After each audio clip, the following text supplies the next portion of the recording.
안녕하세요, 양파TV입니다. 네, 정말 오랜만에 영상을 이렇게 찍어 올리게 되었는데요. 아마 한 달 만인 걸로 기억을 하고 있습니다. 여러가지 이제 추석 연휴와 시험 기간이 겹치다 보니까 이렇게 본의 아니게 이번 추석 연휴가 10일이었죠. 그래서 본의 아니게 이렇게 영상을 좀 넓은 간격으로 찍어 올리게 되었습니다. 그리고 지금 저희 카메라가 이제 약간 망가져가지고 이걸 이제 수리를 맡겨는 중인데 이거를 핸드폰으로 대신 촬영한 사진을 바탕으로 수업을 할 것이기 때문에 약간 화질이 안 좋거나 이제 약간 잘려 있을 수가 있어요, 사진이. 네, 그런 좀 양해해 주시기 바랍니다. 이제 최대한 수업하는데 이제 지장이 없도록 사진을 촬영하려고 노력을 했지만 핸드폰 자체가 이제 렌즈가 깨져 있는 핸드폰이기 때문에 제가 이거를 어떻게든 이제 좋게 찍어보려고 했으나 화질이 약간 안 좋은 점에 대해서는 양해를 해주시기 바랍니다. 카메라가 최대한 원상복구 되는 대로 다다음 주부터는 아마 제대로 된 영상을 찍을 수 있을 것 같습니다. 네, 그러면 한번 D단원 이제 주기율표와 원소의 주기적 성질 페이지 64쪽부터 67쪽까지 개념 설명을 한 다음에 수능 선택지 자료를 풀고 이제 뒤에 있는 문제들을 쫙쫙 풀도록 하겠습니다. 네, 우선은 주기율표가 나옵니다. 주기율표는 솔직히 요즘 중학생들도 1번부터 20번까지는 알고 있고 웬만한 사람들도 주기율표에 대해서 한 번쯤은 들어봤을 겁니다. 네, 그만큼 화학을 좋아하지 않는 사람이라도 이제 화학에 대해 어느 정도 관심이 있는 사람이면 더더욱이 주기율표에 대해 더 자세히 알고 있습니다. 뭐 우리 모두 주기율표를 알고 있죠. 주기율표를 이제 처음 정리한 사람은 이제 뭐 사람들마다 해석이 다르긴 한데 멘델레프라고 주장하는 사람도 있고 모질리라고 주장하는 사람도 있습니다. 모질리라고 주장하는 사람들이 이제 멘델레프가 처음 만들었던 주기율표를 모질리가 완벽하게 보완을 했고 현재 우리가 사용하고 있는 것은 이제 모질리 쪽에 더 가깝기 때문에 모질리라고 주장하는 사람들도 있고 아무리 그래도 원조 주기율표를 만든 멘델레프를 우리가 창시자로 봐야 되지 않겠냐라고 말하는 주장도 있습니다. 네, 이건 그냥 참고로 알아두시면 도움이 될 수도 있으니까. 네. 이제 재밌잖아요. 이렇게 스토리와 같이 이렇게 화학 공부를 한다는 것은 어떻게 보면은 그냥 주장창 문제만 풀기보다는 이렇게 개념 속에서도 이제 숨겨있는 이야기들을 이렇게 알고 있으면 더욱더 흥미롭게 화학 공부를 할 수 있을 것 같다고 생각합니다. 네, 보시면 이제 뭐 주기율표 다들 한 번씩은 보셨죠? 이렇게 돼가지고 뭐 이렇게 잘려 있고 이렇게 잘려 있고 뭐 여기서부터 쭈루루루루루루 이렇게 돼 있죠? 얘가 1쪽이고 얘가 18쪽. 네, 이렇게가 족이고 이렇게가 주기인 것은 뭐 다들 알고 계실 겁니다. 근데 주기율표가 몇 쪽부터 몇 쪽까지 있는지는 다들 아시는데 몇 주기부터 몇 주기까지 있는지는 잘 모르시더라고요. 당연히 1주기부터는 1주기부터인데 대체 주기율표는 몇 주기까지 있을까요? 네, 주기율표는 이제 1주기부터 7주기까지 이렇게 나타내져 있고요. 네, 주기율표는 이제 자연에서 발견된 원소와 더불어 인공적으로 만든 뭐 노벨륨이라든지 퀴리움 뭐 아인슈타인 뭐 이런 이상한 원소들이 나와 있습니다. 어, 저희가 흔히 알고 있는 것은 이제 1번부터 20번까지이실 거고 화학에 조금 관심이 있다라는 사람들은 뭐 40번까지도 알고 계시는 분도 있더라고요. 네, 근데 주기율표는 사실상 이렇게 40번까지는 딱히 알 필요가 없는 것 같고 20번까지 알아두시면 이제 뭐 문제풀이 하시거나 뭐 여러 가지에서 쓰일 수 있기 때문에 20번까지 이제 중학교에서 외우라고 했던 겁니다. 네. 이제 이 주기율표는 그냥 막 만들어 놓은 게 아니라요. 이 조개는 이제 비슷한 성질을 가진 어, 최외곽전자의 수가 같은 그런 원소들을 한 조개에 몰아넣은 것이고요. 1조개는 다들 아시다시피 알칼리 원소가 있고요. 2조개는 좀 생소하실 수도 있는 알칼리토 원소, 뭐 금속이라고 하셔도 무방하죠. 알칼리토 금속이 있고요. 이제 18쪽에는 다들 아시는 뭐 헬륨, 네온과 같은 어, 비활성 기체들이 있죠. 이거 17쪽에는 뭐 플루오린, 염소와 같은 할로겐 원소들이 위치하고 있습니다. 이렇게 성질을 바탕으로 이렇게 족을 분류를 한 것이고요. 이 주기는 어떻게 분류하였나? 주기를 보시면 일단 상식적으로 봤을 때 이렇게 내려갈수록 뭔가 애들이 좀 커지고 좀 무거워진다는 느낌을 받으실 겁니다. 예, 맞습니다. 이렇게 갈수록 저희 전자구름 개념을 비단원에서 다뤘기 때문에 그냥 간단하게 다루도록 하겠습니다. 이렇게 전자구름이 있는데 이렇게 하나만 있으면 물론 이렇게 전자구름이 이렇게 궤도로 안 나와 있고 현대 원자 모형에 따르면은 이렇게 분포 확률로 나와 있죠. 근데 저는 그냥 보어의 원자 궤도 모형으로 설명을 드리도록 하겠습니다. 이렇게 1주기는 전자 껍질이 하나가 있다고 생각하시면 되고 2주기는 2개가 있고 뭐 3주기는 3개가 있고 이런 식으로 생각을 하시면 됩니다. 뭐 실제로도 이렇게 비슷한 전자 분포 양상을 띠기 때문에 이렇게 생각하셔도 사실상 전혀 무방합니다. 네. 그런데 여기까지만 배우면 이제 중학교 수준이잖아요. 이제 고등학교 화학 1에서는 이제 어떤 내용을 배우느냐? 이걸 이제 원소들은 원자나 분자에 얘가 예를 들어서 O와 O2가 있으면 얘는 원소가 동일하잖아요. 예, 뭐 호돈소 물질이죠. 어쨌든 뭐 이런 식으로 이제 얘 성분을 알려주는 개념이 이제 원소인데 그 중에서도 이 원자만을 봤을 때 이 원자의 반지름은 우선은 상식적으로 이 전자 껍질이 많아지면 많아질수록 얘 반지름이 커지겠죠. 이게 반지름이니까요. 예, 얘 반지름이 전자 껍질에 따라서 커지니까 우선 아래로 내려갈수록 원자 반지름이 커진다는 것을 자연스럽게 알 수 있습니다. 자, 그러면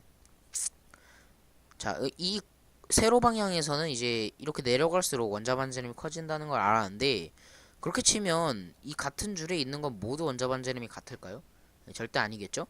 자, 그러면 이것의 규칙을 또 알아봐야 되는데 이것의 규칙을 알기 위해서는 유효핵전화라는 개념을 이해를 하시고 계셔야 됩니다. 유효핵전화란 무엇인가? 유효핵전화는 유효한 핵전화가 아니라요.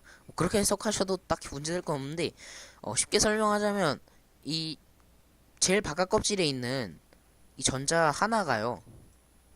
이제 모든 전자와 그러니까 모든 전자의 가리움 효과, 그러니까 이 전자들이 마이너스니까 똑같은 마이너스니까 이 핵의 플러스 전하를 이렇게 앞 전자 껍질에 있는 애들도 가리고 옆에 있는 애들도 얘가 그냥 다이렉트로 이렇게 밖에 방해를 하는 거죠. 얘와 상호작용하는 것을 방해를 하기 때문에 가리움 효과라는 것이 발생하게 되는데 이제 좀 여기서는 다뤄져 있지 않은데 좀 심화적으로 나가면 슬래터 규칙이란 것이 존재를 합니다. 슬래터 규칙이란 이제 수소 원자에서 그러니까 제 1번 껍질에서 만약에 얘가 이렇게 2개가 있다고 쳐봅시다. 얘는 얘가 만약에 플러스 2라고 한다면 얘는 원래 플러스 2만큼의 힘을 받아야 되잖아요. 플러스 2만큼의 힘을 받아야 되는데 1번 껍질에 한정해서 얘가 0.3만큼 가리게 됩니다. 그럼 얘는 사실상 1.7밖에 받지 못하는 것이겠죠. 그쵸? 2 빼기 0.3을 하면 1.7이잖아요. 그래서 1.7밖에 받지 못합니다.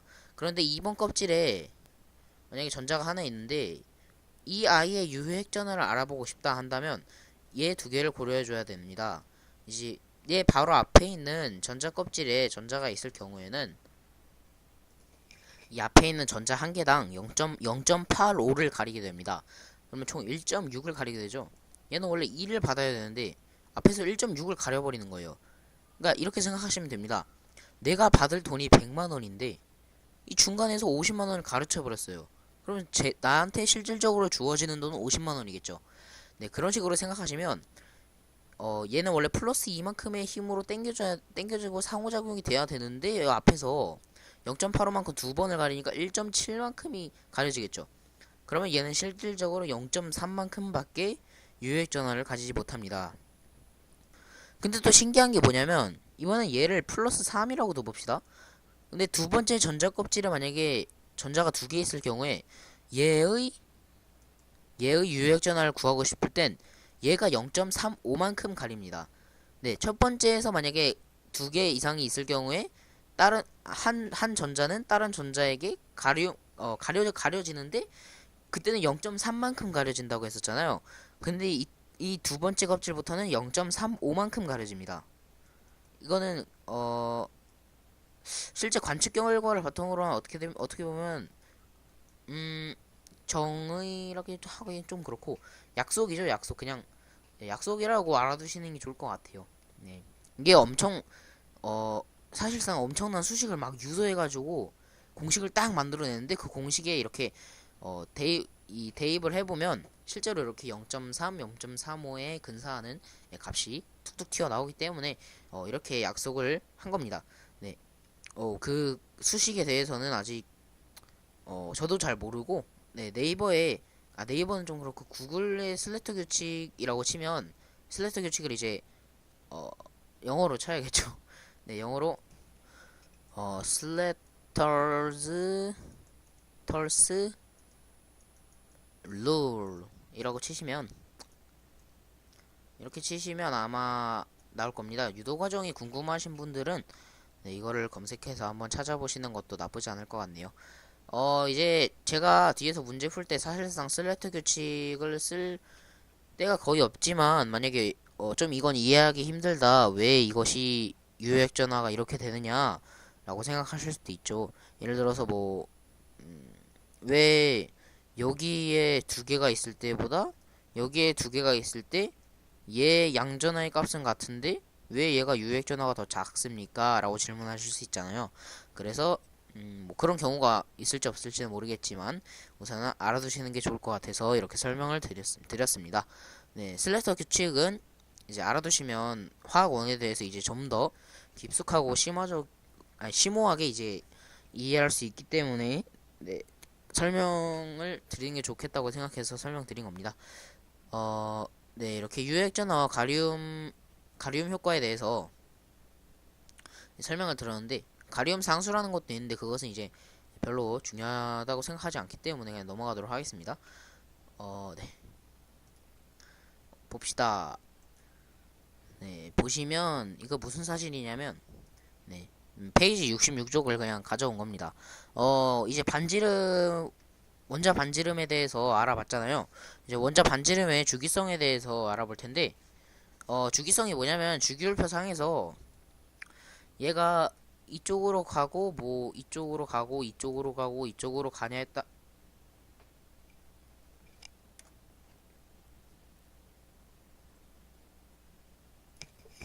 네, 가냐에 따라서 이제 원자 반지름이 어떻게 변하는가를 알아본 것이 이제 원자 반지름의 주기성인데 제가 아까 이쪽으로 갈수록 전자 껍질이 많아져서 원자 반지름이 커진다고 설명을 드렸었죠.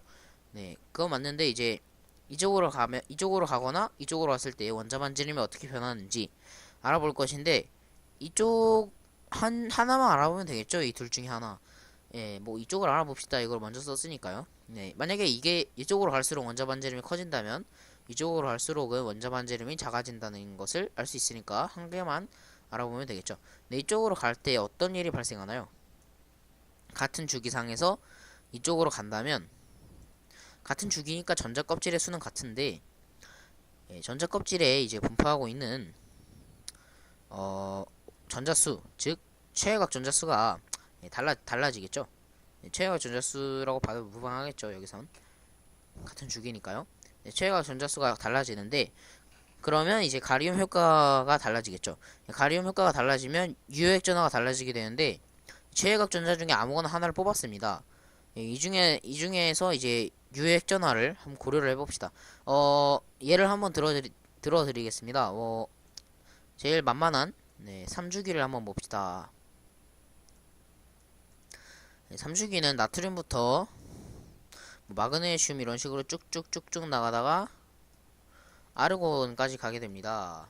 그러면 이와 이의 원자 반지름 한번 비교를 해봅시다. 나트륨 봅시다. 나트륨은 여기 1s 오비탈에 전자가 두 개 이렇게 들어있고요. 네, 뭐 이렇게 계속 들어있겠죠. 네, 1s2, ES2, EP2, EP6, 3s1 이렇게 들어있을 텐데, 이 아이가 받는 유효액전은 몇일까요? 일단 나트륨은 원자 번호가 11번이기 때문에 이 원자 핵에 위치한 원자 핵이 양전자의 전하를 이제 플러스 11만큼 뛰게 되겠죠. 네, 전하를 이제 양전하를 뛰는데 플러스 11에 전하를 뛰게 됩니다. 그런데 이 앞에 총 전자가 이렇게 많잖아요. 이 앞에 있는 숫자가 전자 껍질을 의미하기 때문에 이것만 봅시다. 네, 이거는 이제 두 칸 앞에 있잖아요. 제가 아까 설명을 안 드린 것 같은데 두 칸 앞에 있을 때는 가리움 효과를 이제 마이너스 1만큼 주게 됩니다. 그러니까 예를 들어서 이 상황에서는 지금 얘 두 개 있는 게 마이너스 2를 시켜서 지금 아직까지 이것만 고려했을 때는 플러스 9겠죠? 아직까지는. 자, 그러면 앞에 있는 8개를 고려해 봅시다. 8개는 제가 아까 뭐라 했죠? 바로 앞에 있으면 0.85만큼 가린다고 했었죠? 0.85에다가 곱하기 8을 해야겠죠? 자, 그러면 얼마가 나오죠? 6.8이 나오나요? 6.8이 나오죠. 그러면 9-6.8을 하면 뭐 2.2가 나오겠죠. 자, 그러면 얘 가장 바깥에 있는 전자가 받는 유효액자는 2.2가 될 것입니다. 네, 2.2 여기 적어두도록 하고요. 아르곤을 한번 구해봅시다. 아르곤은 얘와 앞에 있는 전자는 모두 똑같죠. 1s, 2s, 2p, 뭐 3s에다가 3p까지 이렇게 꽉 찬 상태가 바로 아르곤인데, 네, 아르곤인데 제가 아까 이 앞에 있는 숫자가 1이 아니면 2, 3, 4 뭐 이렇게 나가는 것부터는 같은 라인에 있는 게 하나당 0.35씩 가린다고 했었죠. 자, 그러면 이 p 오비탈에 아무거나 하나 골라봅시다. 아무거나 하나 골랐을 때 같은 라인에 있는 게 5개죠. 그러면 0.35 곱하기 일단 5를 해줍시다. 어디에서 빼야 되냐면 당연히 플러스 18에서 빼야겠죠. 네, 그리고 앞에 8개가 있으니까 마이너스 8 곱하기 0.85를 해주고요. 네, 두 칸 앞에 2개가 있으니까 마이너스 2를 해줍시다. 계산해 주시면 1.75에다가 6.8 마이너스 2니까 뭐 대충 마이너스 8.8 해서 뭐 대충 마이너스 뭐 11 정도 된다고 해봅시다. 그러면 18에서 마이너스 11을 빼면 7이잖아요. 유효액전화가 훨씬 크다는 것을 알 수 있죠. 그러면 이제 무엇을 알 수 있냐면 나트륨에 있는 최하각 전자를 원자에게 끌어당기는 힘보다 아르곤에 위치한 최하각 전자를 이 원자에게 끌어당기는 힘이 훨씬 세다는 겁니다. 자, 이 말은 무엇이냐? 끌어당긴다 라는 것은 어떻게 보면 수축시킨다라고 봐도 상관없겠죠? 일단 부피라고 하긴 좀 그런가? 반지름이 줄어든다고 할 수 있잖아요. 얘를 강하게 끌어당긴다. 예를 들어서 A와 B가 있는데 A 사람이 B 사람을 강하게 끌어당겨요. 그러면 A, B의 거리가 작아지겠죠? 이 A, B 사이의 거리를 원자핵과 최외각 전자의 거리라고 봤을 때 똑같은 원리로 이제 최외각 전자에 위치한 최외각 전자 껍질에 최외각에 위치한 전자가 원자핵 쪽으로 끌려오게 되는데 이때 이제 전자기력과 이제 이 원심력이 평형을 이룰 때 딱 보면은 원자 반지름을 딱 관측했을 때 당연히 나트륨이 원자 반지름이 더 크겠죠. 그러니까 나트륨은 얘가 얘를 끌어당기는 힘이 별로 조그만 거고 아르곤은 겁나 큰 거예요. 그래서 아르곤은 전자가 이쪽에 위치하는데 얘는 이쪽에 위치하니까 반지름을 비교해 보시면 같은 전자 껍질 수를 가졌음에도 불구하고 반지름 차이가 매우 크게 나게 되는 것이죠. 그래서 결론적으로 말하고 싶은 것은 무엇이냐면 원자 반지름의 주기성은 주기율표상에서 왼쪽으로 가고 아래쪽으로 갈수록 점점 원자 반지름이 커진다는 것을 알 수 있겠죠. 네. 원자 반지름과 뭐 슬래트 규칙, 가리움 효과에 대해서 알아봤는데요. 네, 다음 영상에서는 이온화 에너지, 이제 전기 음성도, 이제 전자 친화도 이런 것들을 알아보도록 하겠습니다. 네, 시청해주셔서 감사드립니다.